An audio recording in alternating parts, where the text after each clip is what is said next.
those of you who don't know us yet, we are Carol&Ken, and we like touring in our little red camper, tiny Nissan MV200 built by Sussex Camper Vans. We offer tips and tricks for how to survive in such a tiny van, and also try and demonstrate just how easy it is to wild camp.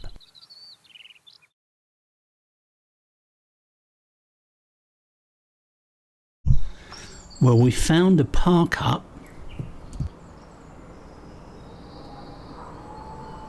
Some of the locals don't like it because they've been tooting their horns this morning as they've been driving past.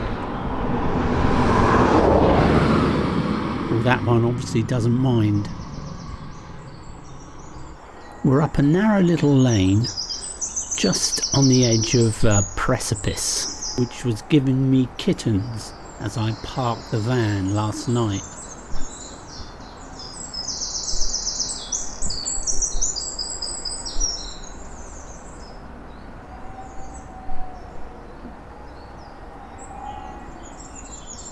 There was just one other van here, this silver one, and I'd say there's only enough space really for about 3 vans. He's a lucky boy, isn't he?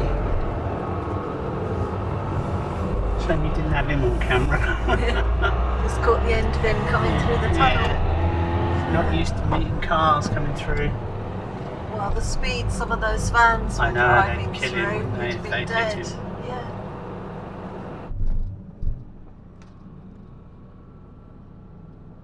We're on the hunt for a really nice breakfast this morning, so we're heading back to Betws-y-Coed, and I'm minded to go into one of the hotels there, see if we can get a nice breakfast.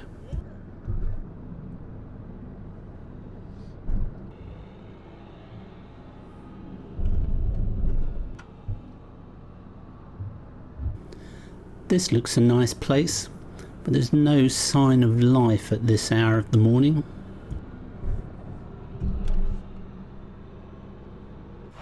This is the main car park in Betws-y-Coed. Just down the end there are some toilets which are very handy. According to the internet, Betws-y-Coed is the most popular inland resort in North Wales. On the left is the Church of St Mary next to the village green, and just coming into view is the railway station. Betws-y-Coed in English means prayer house in the woods.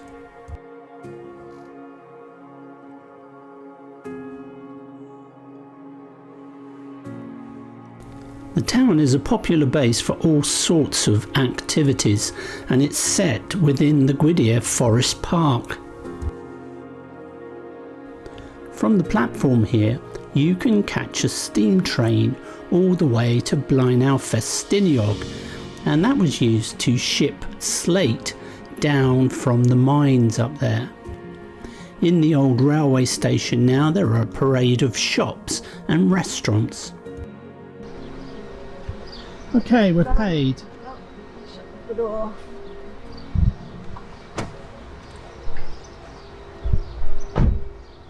Going to try and get into the Royal Oak Hotel. Decided to up our game on eating out. Yeah.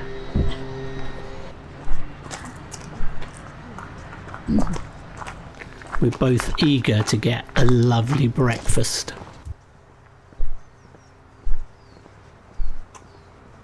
Here's the Church of St Mary. Right, the first port of call then is going to be the Royal Oak Hotel.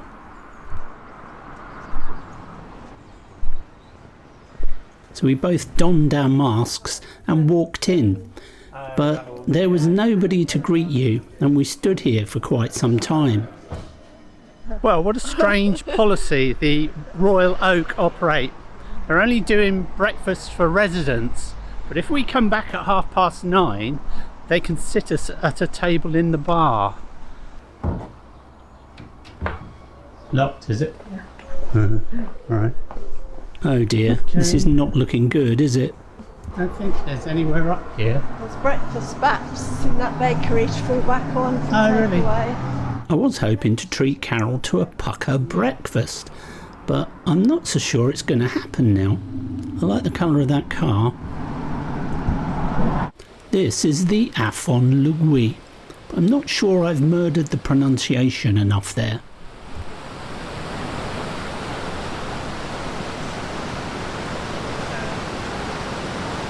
Well, can you believe it? We've had absolutely no luck finding anywhere. So we're beginning to panic now and we're looking at cakes. Can't find breakfast anywhere. And it's 8:30 in the morning now. So that's a bit of a surprise. Well, we eventually found something and we're sat here eating it in the park. I think this squirrel's pissed. It thinks it's got away with it, but I'm too quick. Now I know how to spoil a girl. Well, it's very tasty.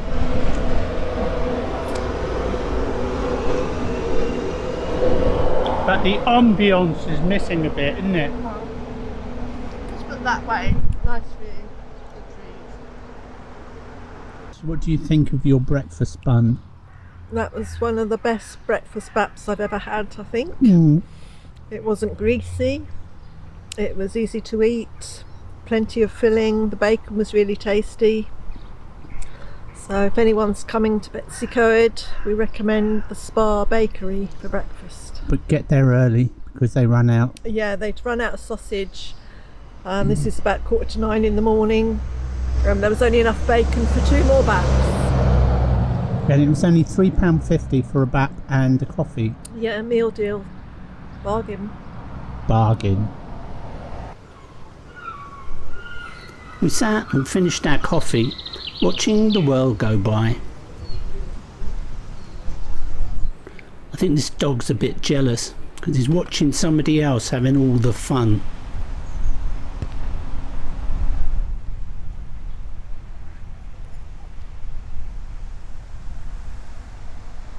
What a beautiful day to play with your dog.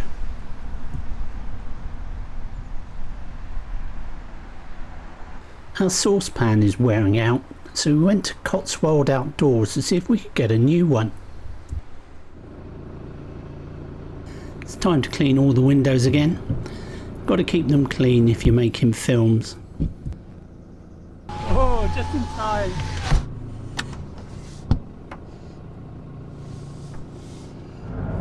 Structured after the Battle of Waterloo, is There's it? some Waterloo collection here because that hotel back there was called the Waterloo.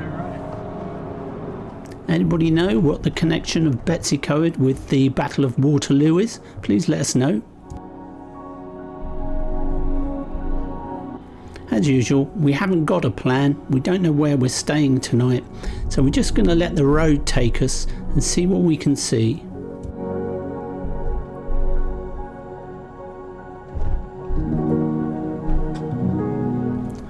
We're currently driving west on the A470 on our way to Blaenau Ffestiniog.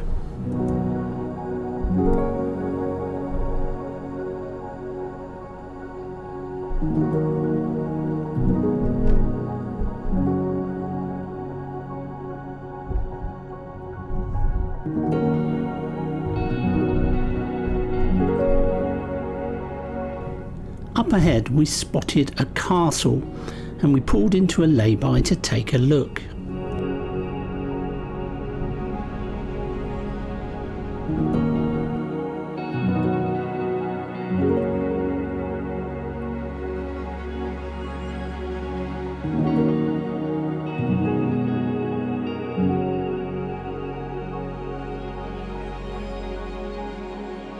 This is Dolwyddelan Castle. Sadly it was closed due to COVID, so we couldn't have a look around. It's thought to have been built in the early 13th century by Llewellyn the Great.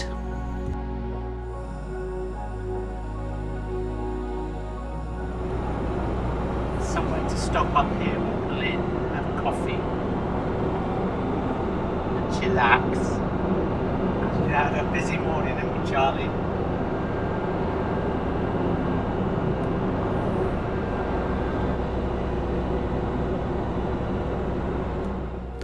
This section of the road passes through the Crimea Pass, and up here we're going to stop and have a nice cup of coffee.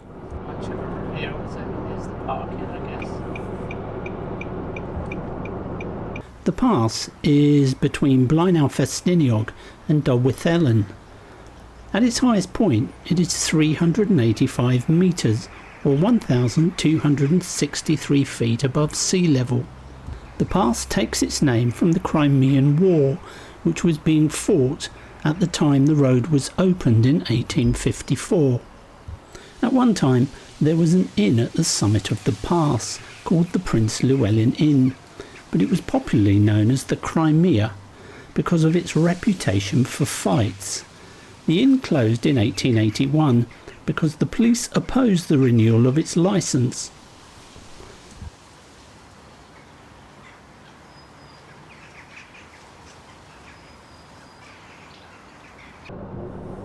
Some of the slate mines. Yeah, where does that go then?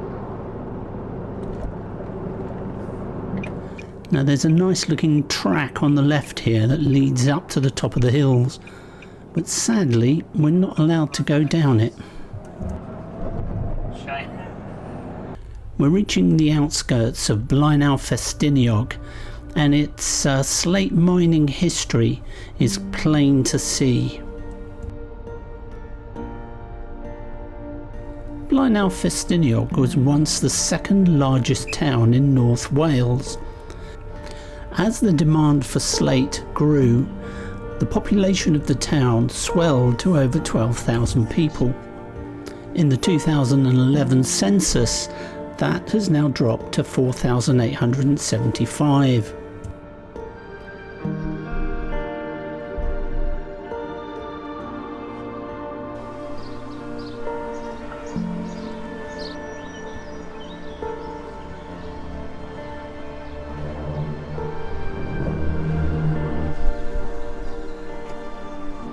After the slate mines, the next thing the town is known for is the terminus of the Blaenau Ffestiniog railway.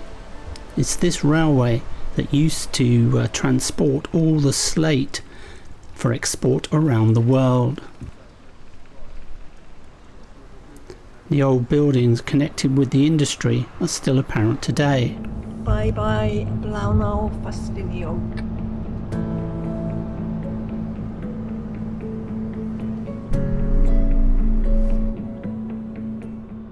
The next place we're going to visit is Porthmadog.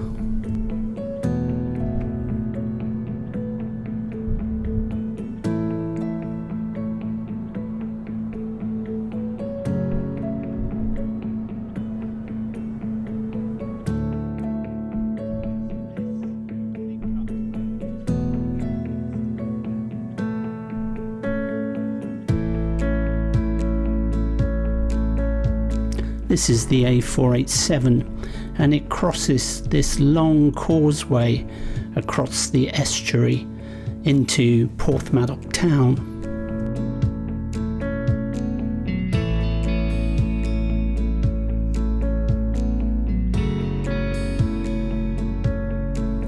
Here we are at Porthmadog. Going to park up here, take a walk around the town and buy one or two bits and pieces for the camper van.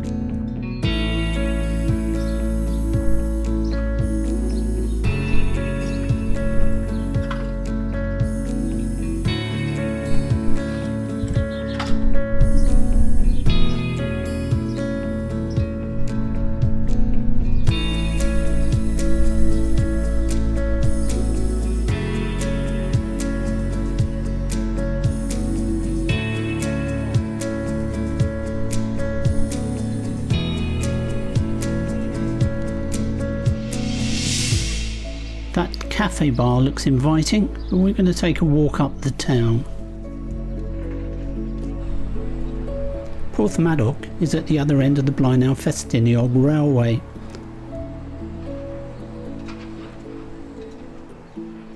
Not a bad place to sit and eat your ice cream. Well, the town is looking very busy, but that's a good thing to see, I think. I can't imagine they've shifted many blow-up crocodiles this year, but hopefully there's still time left.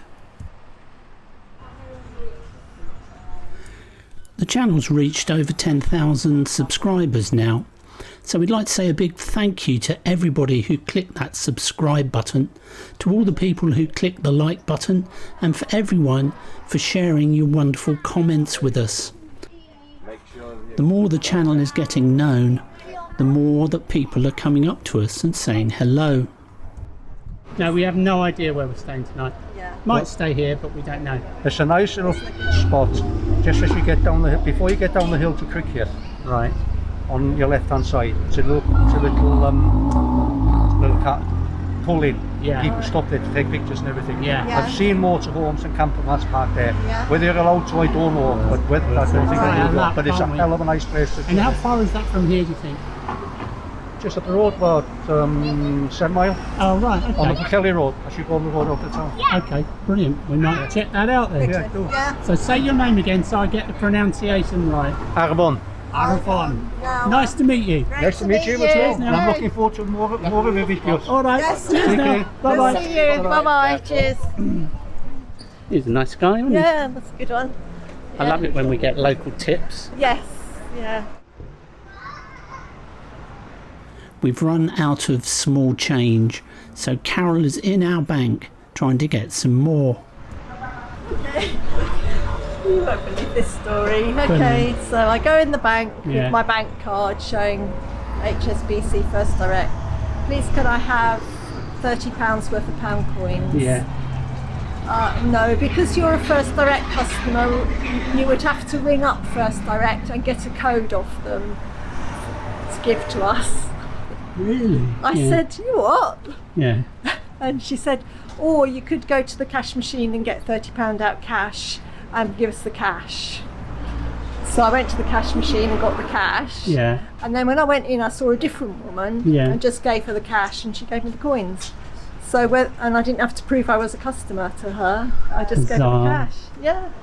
Banks there to serve themselves. It's blooming hot today, so an ice cream would be nice. An ice cream place there. Cadwallah's.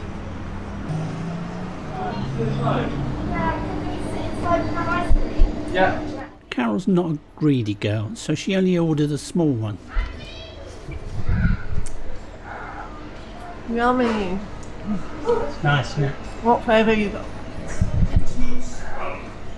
I've got strawberry and salted caramel. What have you got? I've got banana ripple and Oreo.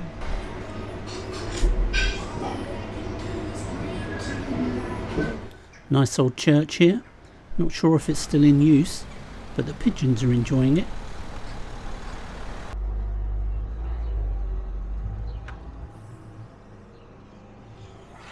It's time to move on, and we're going to check out that place that was recommended to us by Arvon.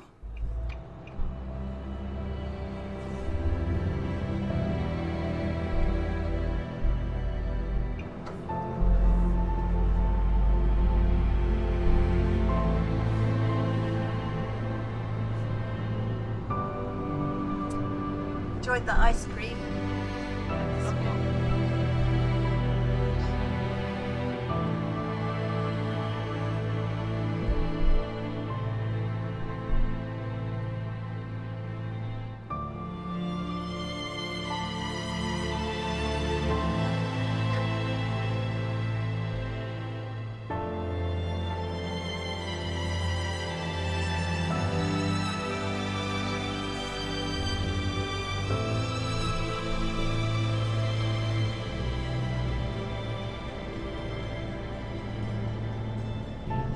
This looks to be the place. He wasn't wrong about the beautiful views.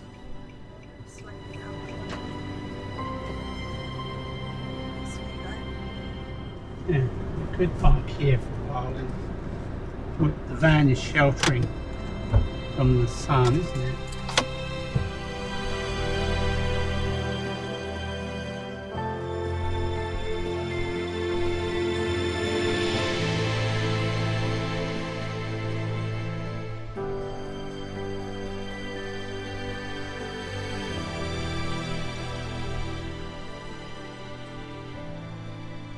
Just a takeaway. No, the Indian one, there's photos that look like it's a proper restaurant. I think we'd go there, wouldn't we? Yeah, it's a bit confusing. So it's got like curry and chips, but I suppose that's what they do. People have that. Yeah. Yeah, it's an Indian restaurant. Opens at 5 o'clock.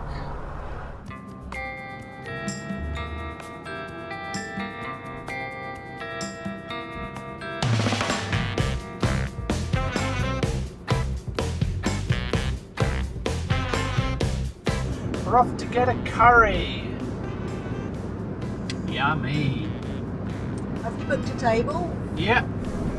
Supporting local businesses. Gave you all my trust and I gave you everything that you need.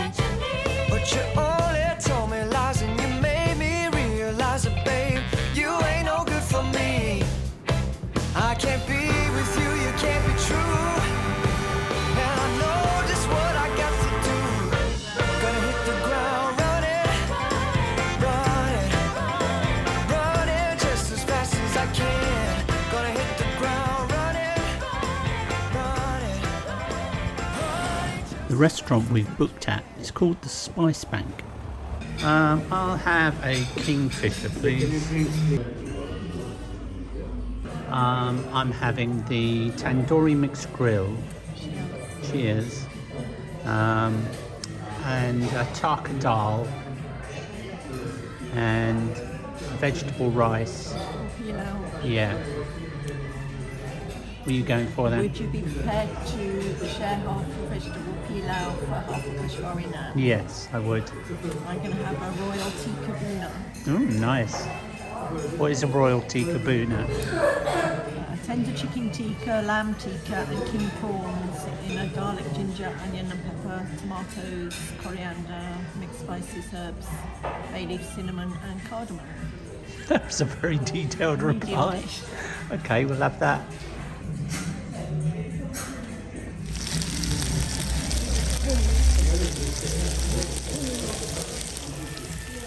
Thanks very much.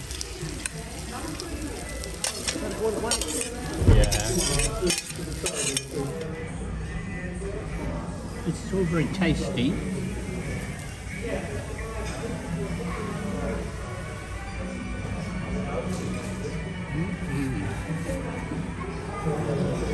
We really enjoyed our meal at the Spice Bank, and afterwards we went down to the seafront to walk it off.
If you enjoyed this video, please give us a like and hit that subscribe button for more adventures from the Little Red Camper.